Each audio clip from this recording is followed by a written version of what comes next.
Before we get too comfortable talking about our lives at home, it's important to consider those among us with no home at all, which is what Kelefa Sanneh has been doing.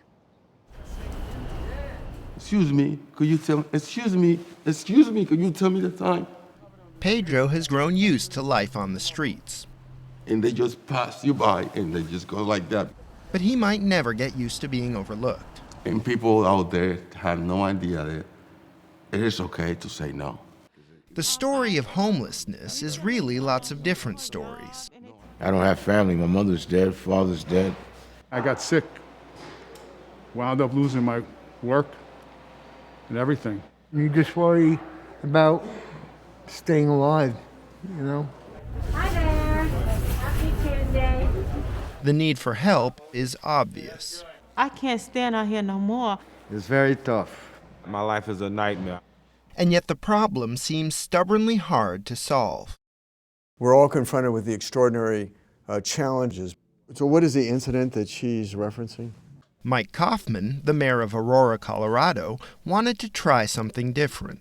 This was really a way in which I felt that I could understand it better. He says he wanted to immerse himself in homelessness for a week. What kind of ground rules did you set for yourself? Don't bring any money or access to money. Don't bring any food. So I had a backpack, had a sleeping bag, extra pair of socks, and the clothes I had, and that was it. How about a cell phone? I did have a cell phone. He says it served as a kind of panic button. The day after Christmas, Mike Coffman promised to stay in touch with me, as well as a way to reach out to the local CBS station. I'm going to just periodically text you. and went undercover to live among the homeless. Why not do what most mayors would do? Maybe commission some reports, have some meetings. It seems like a lot of the things we're trying are not really working. This was an opportunity for me to sit down side by side with people experiencing homelessness and talk to them not as a policymaker, but really as one of them. And after eating and sleeping alongside some of his homeless constituents, this is not about a lack of shelter. It absolutely is not. It is a lifestyle choice, and it is a very dangerous lifestyle. We're not going to solve the problems for people with addictive disorders. We're not going to solve the people that have mental health challenges, but we will help those that have economic challenges in terms of being able to afford stable housing.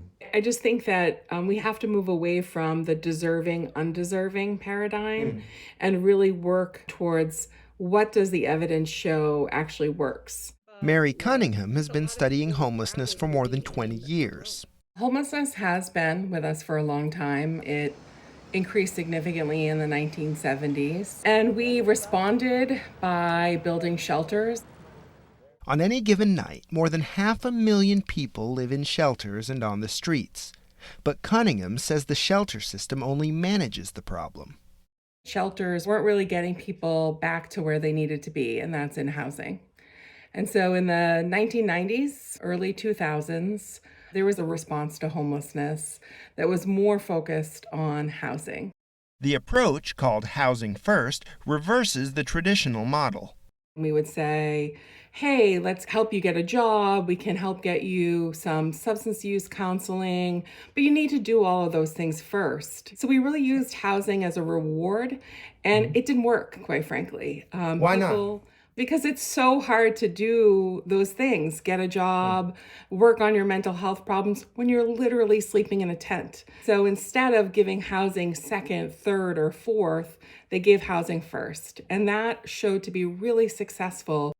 Cunningham measures that success by seeing how many Housing First residents remain in their new homes over time. Her answer? 80%. That was the finding in Cunningham's study of a program in Denver, which is next door to Aurora, where Mayor Mike Coffman did his own on-the-ground research.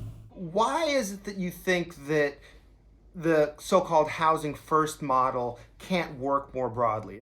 I understand the notion that housing is so basic to the human condition that if you address that, not in a temporary way, but in a permanent way, that the other things will fall in place. I just don't think that that's realistic. We're not Washington, D.C. We have to have balanced budgets. Cunningham says the problem is perception.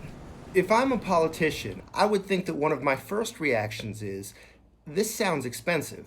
Housing provides really significant returns on investment. So for example, let's take people who are experiencing chronic homelessness. They're moving in and out of shelter. They're moving in and out of emergency rooms. They're having interactions with police. All of those emergency services really cost a lot of money. With Housing First, one study found emergency room visits dropped by 53%. Arrests and incarcerations dropped by about 58%. And the use of emergency shelters essentially ended. Also, participants' mental health symptoms decreased by 35%, and the number of residents using any drugs fell 37%. Perhaps the most important finding, since the Veterans Administration embraced the Housing First program a decade ago, veteran homelessness has been cut in half. The moment I enlisted, that started my path on homelessness.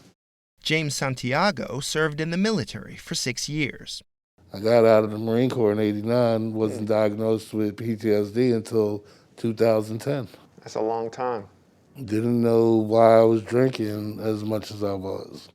After living in shelters for 3 years, Santiago was placed in a Housing First program.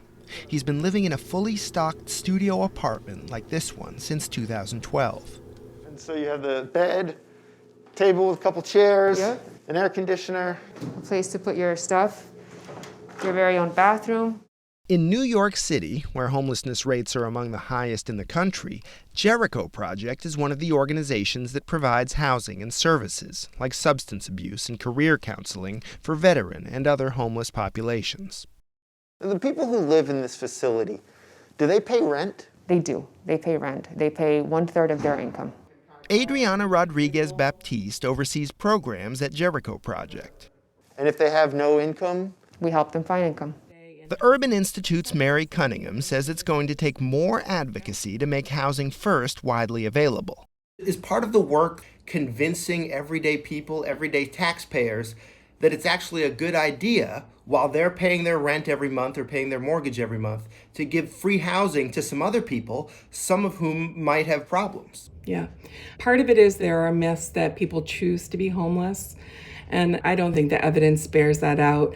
When you offer someone a key to an apartment, they take that choice. The problem is people just don't have good choices. They know what the solution is. They'd rather them die in the street. You see, that makes me cry. Most people think of homelessness as something that happens to someone else. I always thought they were a victim of their own poor choices.